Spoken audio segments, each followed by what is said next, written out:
Soon it's gonna be Christmas Eve. But in my memories, there is one Christmas Eve which I remember until this day. Probably I will remember until I will die. It was December 1981. And I was 10 years little girl, which don't understood much about political situation. I remember that was day my mom just put coal into the stove to heat the flat, because that was most of the houses was heated this way. Just put it on TV. It was this announcement was repeated over and over again.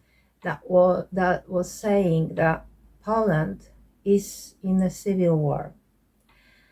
I didn't understand much of it. I just heard word war, so I was terrified. I was really scared. And that was 13th of December when that was announced. So of course this very Christmas just under the corner, and so that was a very tough time. And I remember we just visiting every year. We just visiting grandma, my grandmom's, my mother and my dad's mother. So we just visiting them both to meet all members of the family. And this very winter, I remember buses wasn't operated, so we had to walk from one grandma to the other.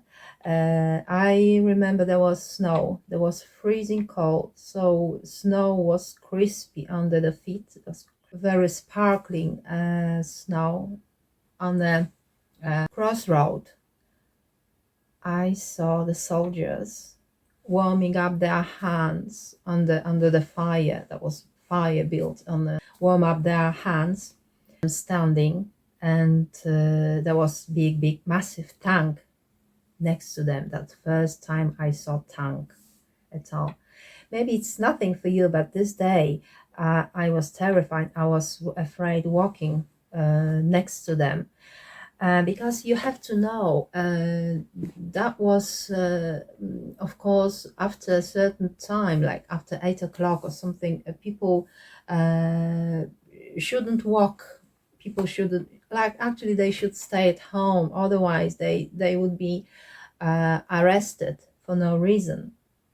Civil war, actually it was about just fighting with communism.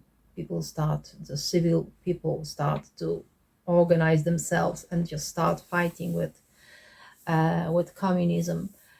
So everyone could be arrested for 48 hours with no reason. So I was so afraid walking next to them, and I was thinking, oh my God, maybe something wrong might happen. We went next to them. We went so quiet. Then after civil war, everything was gone from shops, and difficult times started for Polish people. Everything's changed since then, for better. Anyway, for better. Next time I would like to tell you how I overcome my comfort zone. See you next time. Bye.